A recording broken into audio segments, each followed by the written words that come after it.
BMKG memprediksi musim kemarau tahun ini akan lebih kering dan lebih panjang daripada biasanya karena dipengaruhi munculnya fenomena cuaca El Nino. Kekeringan yang terjadi akibat El Nino ini dapat memicu gagal panen, terutama untuk tanaman pangan semusim yang membutuhkan banyak air seperti padi-padian.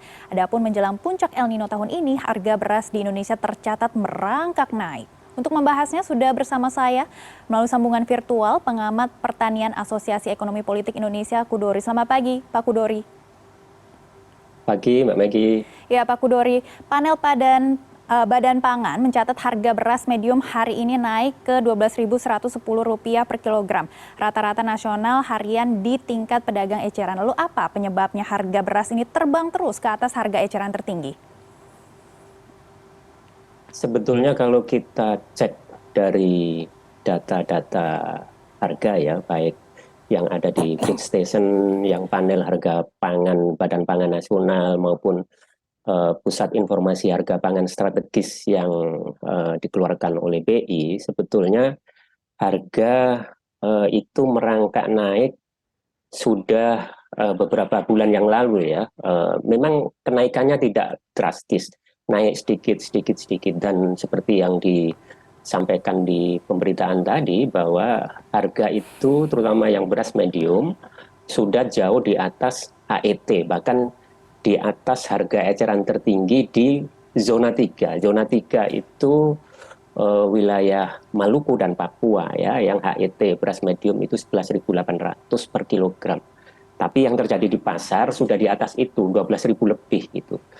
Apa penyebabnya? Saya tidak bisa memastikan satu atau dua penyebab ya. Pasti ini bukan karena faktor tunggal ya. Setidaknya ada beberapa hal. Yang pertama adalah siklus panen. Terkait siklus panen di negara kita itu ada 3 siklus panen ya. Yang pertama adalah panen rendeng atau orang menyebutnya itu panen raya yang terjadi pada Februari dan Mei kalau tidak ada anomali atau penyimpangan iklim dan cuaca. Itu produksinya selama 4 bulan itu kira-kira 60-65% dari produksi setahun ya. Jadi cukup besar. Nah, panen kedua atau panen gadu itu terjadi di Juni sampai Oktober, sampai September Oktober ya. Itu kira-kira 30-35% dari produksi setahun. Sisanya di Oktober sampai Januari, dari Januari sampai Januari 2024 ya, itu musim paceklik. Itu produksinya ya produksi yang sisa-sisa tadi. Nah, mengikuti siklus 3 siklus itu sebetulnya harga akan naik seiring dengan perubahan siklus. Jadi harga di panen rendeng atau panen raya itu pasti lebih rendah dibandingkan dengan panen gadu, dan pasti lebih rendah dibandingkan dengan panen musim paceklik ya. Jadi kalau mengikuti itu, jadi sekarang musim gadu ya, jadi bisa dipahami bahwa bulan-bulan ini, hari-hari ini itu memang harganya lebih tinggi dibandingkan dengan musim panen raya di Mei ke belakang ya. Itu yang pertama. Yang kedua, saya kira ini ada hubungannya dengan produksi ya. Produksi yang kalau kita mengikuti dari data kerangka sampel areanya BPS yang dikeluarkan di Juli ya, yang dikeluarkan di Juli, itu menurun ya, produksi menurun. Jadi dari Januari sampai September 2023, catatannya adalah Juli, Agustus, September itu masih perkiraan ya. 9 bulan itu produksinya diproyeksikan 25,64 juta gabah kering giling. Ini lebih rendah dibandingkan periode yang sama tahun sebelumnya, yang jumlahnya 26,17 juta gabah kering giling ya. Nah, kalau kita kaitkan dengan konsumsi pada periode yang sama, itu konsumsinya naik gitu. Pada periode yang sama konsumsi itu 22,89 juta ton beras ya. Tapi tahun sebelumnya, di periode sebelumnya itu 22,62 juta ton. Jadi ini salah satunya ya. Jadi karena produksinya relatif lebih rendah dibandingkan tahun lalu, ini mempengaruhi keseimbangan antara supply and demand, dan itu membuat ekspektasi harga lebih tinggi. Nah, yang ketiga, sepertinya karena pemberitaan yang demikian luas, exposure yang demikian luas, bahwa kita Indonesia itu akan dilanda oleh El Nino, puncaknya di Agustus dan September. Walaupun kalau kita cek di beberapa tempat ya, sampai hari ini itu belum ada laporan kegagalan atau kerusakan yang masif ya. Ada satu dua itu laporan tentang hama ya, tapi belum sampai pada kepuso atau gagal panen. Banyak yang memperkirakan bahwa kalau El Nino ini betul-betul skalanya moderat seperti yang diperkirakan BMKG, kemungkinan akan terjadi penurunan beras 5%. 5% itu setara kira-kira 1,5 juta ton ya. Nah, yang terakhir, faktor yang terakhir sepertinya tidak bisa dilepaskan dari dinamika global ya, geopolitik global. Kita masih ingat tanggal 20 Juli yang lalu, tiba-tiba India itu membuat keputusan untuk menutup ekspor beras non-basmati dan broken rice atau beras patahan. Ini keputusan yang mengagetkan. Karena kita tahu India itu 40% penyumbang beras yang diperdagangkan di pasar dunia. Jadi pasar sempat tergoncang di tanggal-tanggal itu, harga sempat naik, walaupun di hari-hari berikutnya agak turun ya. Jadi Mbak Meggy, menurut saya itu kenapa naik ya karena jalinan 4 faktor tadi itu. Gitu ya. Mana yang lebih dominan saya tidak bisa memastikan sih ya. Baik Pak Kudori, ini menarik sekali, kita akan bahas lebih dalam lagi. Yang pertama adalah siklus panen, yang kedua adalah produksi turun, yang ketiga adalah pemberitaan cuaca buruk El Nino. Ini sepertinya juga ada dampak dari media ya. Lalu yang keempat adalah dinamika geopolitik global. Saya ingin berbincang terkait dengan produksi yang turun ini Pak. Bagaimana selanjutnya? Apakah ada strategi ataupun solusi untuk menangani produksi yang turun ini? Karena kalau kita tahu supply-nya turun, demand-nya terus naik, maka harganya akan terus naik. Bagaimana kita bisa menekan harga di sisi produksi, Pak? Betul, bahkan kalau kita kaitkan dengan siklus produksi di bulan-bulan ke depan, itu peluang untuk naik, baik untuk gabah maupun beras, masih sangat mungkin terjadi ya, kalau pemerintah tidak melakukan intervensi masif ya. Jadi penting bagi pemerintah untuk memastikan, satu ya, pasokan itu terjamin, jangan sampai ada shortage, jangan sampai ada kelangkaan. Yang kedua, kalau terjadi kenaikan atau lonjakan harga di satu daerah, itu segera dilakukan intervensi. Sampai hari ini, kalau kita cek stok beras di gudang Bulog, itu ada 1,3 juta ton. Apakah stok ini cukup? Apakah stok ini memadai? Tergantung, ya, tergantung.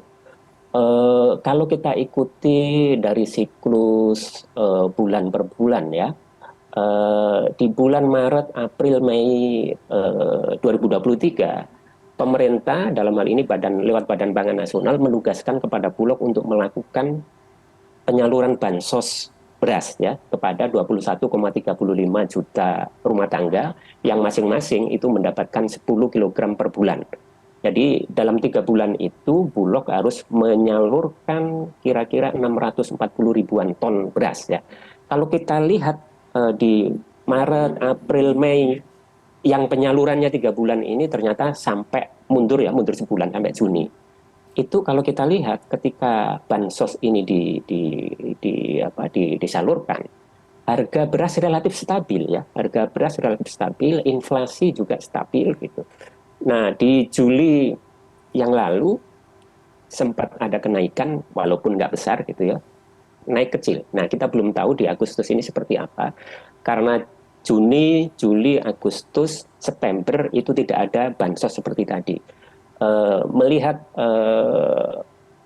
ada dampak positif dari bansos tadi, pemerintah melanjutkan akan memberikan bansos di Oktober, November, Desember. Nah, kalau kita kaitkan dengan stok yang 1,3 juta ton tadi ya, untuk penyaluran Oktober, November, Desember, Bulog harus mengeluarkan 640-an ribu ton lagi. Itu berarti yang 1,3 itu nanti hanya kira-kira tinggal separuh ya, tinggal 650-an ribu ton beras. Itu menurut saya masih kurang besar ya, kurang besar, masih cukup riskan. Karena apa? Karena kita menghadapi El Nino. Ketika El Nino itu terjadi, itu berarti musim hujan akan mundur, kemaraunya semakin panjang. Ketika kemarau semakin panjang, orang yang biasanya tanam di bulan Oktober itu pasti mundur. Gitu. Yang biasanya bulan bulan Oktober, November itu sudah bisa tanam, pasti mundur. Gitu. Nah, ketika tanam mundur, panennya akan mundur. Artinya musim paceklik itu semakin panjang. Ini membutuhkan intervensi yang jauh lebih banyak, intervensi yang jauh lebih lama, intervensi yang jauh lebih masif jika nanti ya harga itu tinggi. Jadi agak dilematis saya kira posisi pemerintah sekarang ketika harga gabah itu sangat tinggi, ketika harga beras di pasar sangat tinggi, yang membuat Bulog sangat sulit untuk melakukan pengadaan. Harga beras sesuai dengan operasional Bulog itu kan sudah jauh di atas harga pasar ya, termasuk harga gabah. Gabah menurut HPP-nya Bulog ya, harga pembelian pemerintah di Bulog itu kan 5.000. Harga gabah sekarang itu sudah di atas 6.000, bahkan di beberapa tempat itu sudah 7.000 per kilogram. Jadi ini yang membuat posisi dilematis tadi. Kalau mengandalkan pengadaan dari dalam negeri, pasti akan sulit. Jadi kalaupun ada penambahan stok dari pengadaan dari dalam negeri, saya nggak yakin akan besar gitu. Jadi satu-satunya peluang untuk melakukan pengadaan untuk memperbesar stok ya memang dari impor. Baik, ini intervensi pemerintah sangat penting, harus cepat dan tentunya tepat sasaran. Datanya juga harus akurat, ya Pak Kudori. Lalu kita juga ingin berbincang terkait dengan faktor yang Anda sebutkan sebelumnya dengan faktor El Nino. Meskipun saat ini dampaknya masih belum terlihat, tapi kita sudah melihat ada beberapa dinamika seperti yang tercermin, tadi Anda juga menyebut India ya, sudah ada kebijakan eksportir beras yang cenderung restriktif seperti itu, yang menjadi rangkaian pemicu harga beras terus naik. Nah, bagaimana ke depannya dengan kebijakan di Indonesia? Ya, saya perlu mengingatkan lagi kepada seluruh pemirsa ya bahwa di awal tahun ini Badan Pangan Nasional itu memberi penugasan kepada Bulog untuk mengimpor kuotanya 2 juta ton ya, 2 juta ton beras ya. Setahu saya dari 2 juta ton itu yang sudah direalisasikan hampir 1,5 juta. Jadi masih ada 500-an ribu ton. Nah, menurut saya dengan paparan yang saya sebutkan tadi bahwa nanti di akhir tahun ya, kalau mengikuti siklus yang ada ya, dengan hanya bansos beras saja, beras yang ada di gudang Bulog sekarang itu hanya nanti tinggal separuh, tinggal 650-an ribu ton. Sementara kita tahu hampir setiap bulan itu juga ada yang namanya operasi pasar ya. Operasi pasar memang kalau menggunakan data Bulog 3 bulan terakhir itu nggak besar, kira-kira antara 15 sampai 30 ribuan ton per bulan ya. Tapi katakanlah sampai akhir tahun itu dengan data-data ini itu operasi pasar membutuhkan 200-an ribu ton. Artinya yang 650 ribu ton tadi itu stok di akhir tahun yang diperkirakan segitu ya, itu akan berkurang 200-an ribu ton. Jadi hanya 450-an ribu ton. Katakanlah El Nino itu nanti akan membuat panen baru bisa akan terjadi di Maret atau bahkan April gitu ya. Itu artinya pemerintah harus memastikan ya Januari, Februari, bahkan Maret ya tahun depan itu stok harus memadai, Nah, karena masih ada sisa 0,5 juta ton kuota yang belum direalisasikan oleh Bulog dalam jatah impornya, menurut saya ini penting untuk segera dieksekusi. Walaupun ya kalau kita kaitkan dengan bagaimana Bulog bisa mendapatkan pasokan barang itu tidak mudah ya, tidak mudah. Ini sudah tercermin sejak tahun lalu.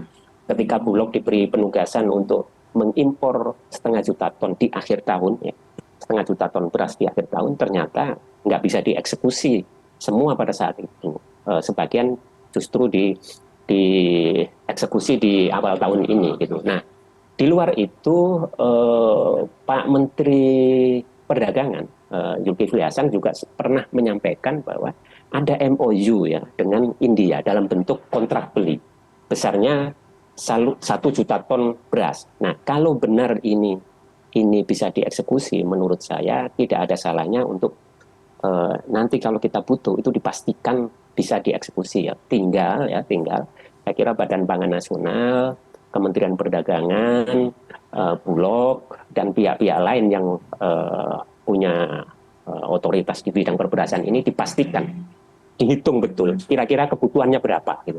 Dari total tadi 2 juta ton ditambah 1 juta ton ya, yang kontrak beli dari India kan berarti 3 juta ton ya impornya. Dihitung betul apakah ini perlu semua dieksekusi. Satu ya dari sisi jumlahnya. Yang kedua dipastikan kapan datangnya. Supaya kita bisa memperkirakan kalau datangnya itu ternyata tidak bisa dipastikan di musim-musim paceklik gitu ya, dan justru datang di musim panen raya, lebih baik tidak dieksekusi karena akan lebih banyak mudaratnya. Saya kira gitu ya. Jadi kalau kuota-kuota impor ini bisa dieksekusi, sepertinya kalaupun ada penurunan produksi beras 5% atau 1,5 juta ton, sepertinya kita aman, Mbak. Kita aman. Baik, Pak Kudori, ini saya juga sedikit sedih ya mendengar Indonesia harus membeli beras dari India, tetapi tentunya kami akan terus memantau harga beras. Betul. Dan terima kasih Pak Kudori sudah bergabung bersama kami di CNN Indonesia Business. Terima kasih.